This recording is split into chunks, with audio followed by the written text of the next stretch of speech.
नमस्कार दोस्तों। आज हम बात करेंगे पार्टनरशिप एक्ट के कुछ बहुत ही इम्पोर्टेंट टॉपिक्स के बारे में जो एग्ज़ाम के लिए भी क्रूशल हैं और प्रैक्टिकल लाइफ में भी बहुत यूज़ होते हैं। ये वीडियो आपको कंप्लीट समझाएगा। नेटवर्क ऑफ पार्टनरशिप और कंपनी में फ़र्क, mutual relationship between partners, authority of partners, dissolution of partnership, minor as partner effect of non registration of firm. तो चलिए शुरू करते हैं बिना किसी देरी के। इन नेटवर्क ऑफ पार्टनरशिप सबसे पहले बात करते हैं नेटवर्क ऑफ पार्टनरशिप के बारे में। पार्टनरशिप एक ऐसी रिलेशनशिप है जो दो या दो से ज़्यादा लोगों के बीच होती है जहां सब मिलकर बिजनेस चलाते हैं और प्रॉफिट्स शेयर करते हैं।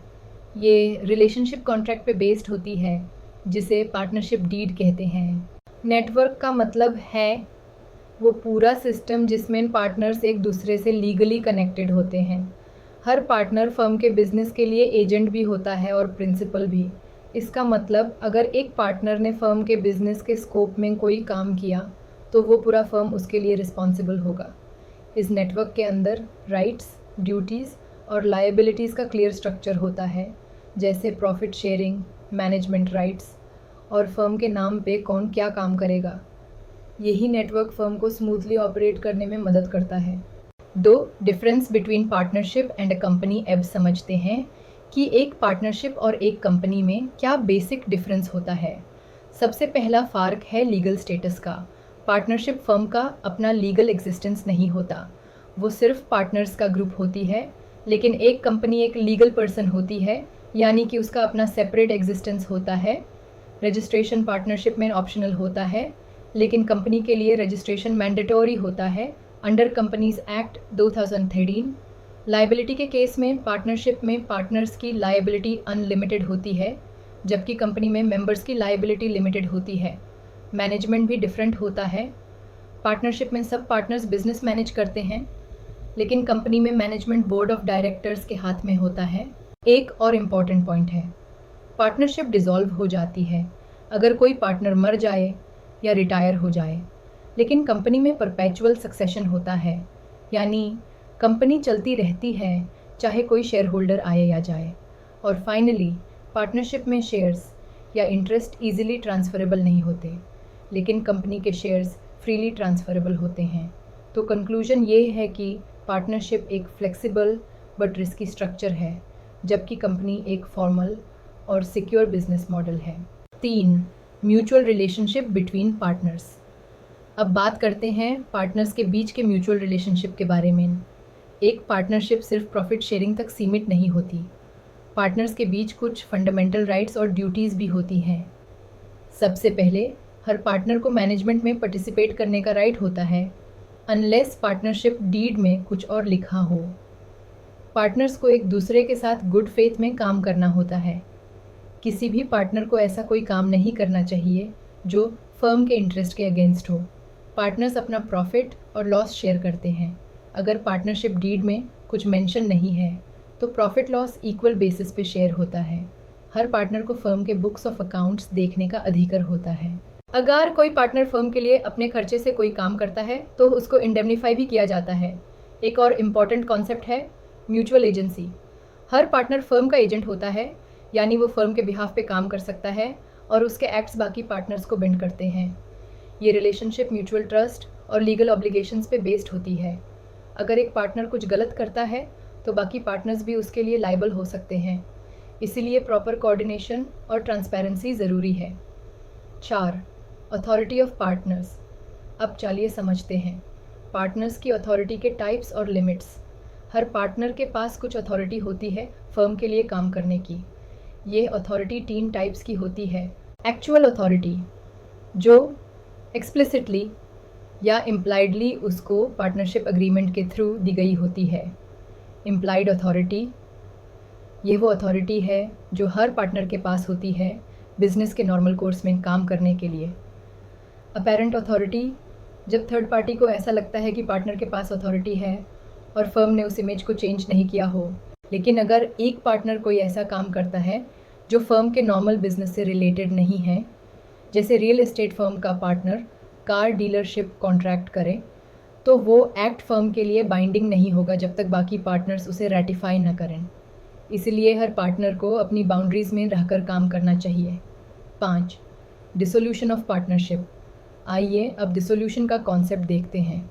डिसोल्यूशन का मतलब होता है फर्म का एंड, यानी बिजनेस बैंड करना और एसेट्स लायबिलिटीज़ सेटल करना। डिसोल्यूशन कई तरीक़ों से हो सकता है।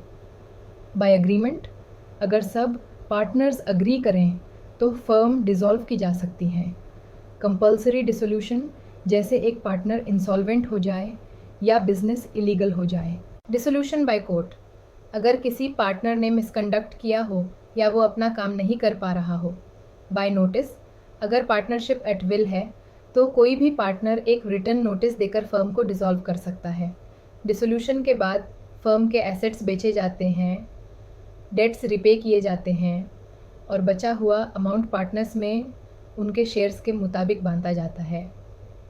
इम्पॉर्टेंट पॉइंट ये है कि डिसोल्यूशन के बाद म्यूचुअल एजेंसी ख़त्म हो जाती है except for activities related to winding up of the firm. 6. Minor as partner. अब एक यूनिक टॉपिक, क्या माइनर पार्टनर बन सकता है? लॉ के मुताबिक माइनर एक कॉन्ट्रैक्ट साइन नहीं कर सकता, इसीलिए वो फुल पार्टनर नहीं बन सकता। लेकिन section 30 of Indian partnership act कहता है कि एक माइनर को फर्म के बेनिफिट्स में एडमिट किया जा सकता है अगर सब पार्टनर्स अग्री हो। यह माइनर सिर्फ प्रॉफिट्स में शेयर ले सकता है, उसकी लायबिलिटी लिमिटेड होती है, यानी वो लॉसेस के लिए पर्सनली लायबल नहीं होता। माइनर फर्म के बिजनेस में डिसीजन मेकिंग या मैनेजमेंट में पार्टिसिपेट नहीं कर सकता। जब वो मेजॉरिटी 18 ईयर्स रीच करता है तो उसके पास 6 महीने होते हैं डिसाइड करने के लिए कि वो फुल पार्टनर बनना चाहता है या नहीं। अगर वो कंसेंट देता है तो उसकी लायबिलिटी पास्ट एक्ट्स के लिए भी फुल पार्टनर की तरह हो जाती है। अगर वो डिसाइड करता है पार्टनर नहीं बनना तो उसे फर्म से रिमूव कर दिया जाता है, लेकिन उसके पास्ट प्रॉफिट्स उसको मिल जाते हैं। 7. Effect of non registration of firm. अब आखिरी और प्रैक्टिकल टॉपिक, क्या होगा अगर आपकी पार्टनरशिप फर्म रजिस्टर नहीं है? Section 69 of Indian partnership act clearly कहता है कि अगर फर्म रजिस्टर्ड नहीं है तो उसका लीगल स्टेटस वीक होता है। ये कुछ इफ़ेक्ट्स हैं। आप किसी थर्ड पार्टी के अगेंस्ट कोर्ट में सूट फाइल नहीं कर सकते, इवन अगर उन्होंने पेमेंट नहीं किया हो। लेकिन थर्ड पार्टी आपके अगेंस्ट केस कर सकती है, यानी one sided legal disadvantage. Partners एक दूसरे के खिलाफ सूट नहीं कर सकते इन्फोर्स करने के लिए कोई कॉन्ट्रैक्ट। लेकिन रजिस्ट्रेशन का एब्सेंस फर्म के इंटरनल फंक्शनिंग को इम्पैक्ट नहीं करता, यानी कि internal accounts, profit sharing etcetera. इसीलिए ऑल्दो रजिस्ट्रेशन ऑप्शनल है, प्रैक्टिकल लाइफ में रजिस्ट्रेशन ज़रूरी है ताकि आपको लीगल रेमेडीज़ मिलें जब आपको ज़रूरत हो। कंक्लूजन। तो दोस्तों, आज हमने पार्टनरशिप के 7 इम्पॉर्टेंट एस्पेक्ट्स को डिटेल में समझा। Network of partnership, partnership versus company, mutual relationship of partners, partner की अथॉरिटी डिसोल्यूशन और फर्म माइनर पार्टनर का स्टेटस, नॉन रजिस्ट्रेशन का इफ़ेक्ट। पार्टनरशिप एक ऐसा स्ट्रक्चर है जहां म्यूचुअल ट्रस्ट, ट्रांसपेरेंसी और लीगल अंडरस्टैंडिंग सबसे ज़्यादा ज़रूरी है। अगर ये चीज़ें क्लियर हैं तो आपका बिजनेस लॉन्ग टर्म तक स्मूथली चल सकता है।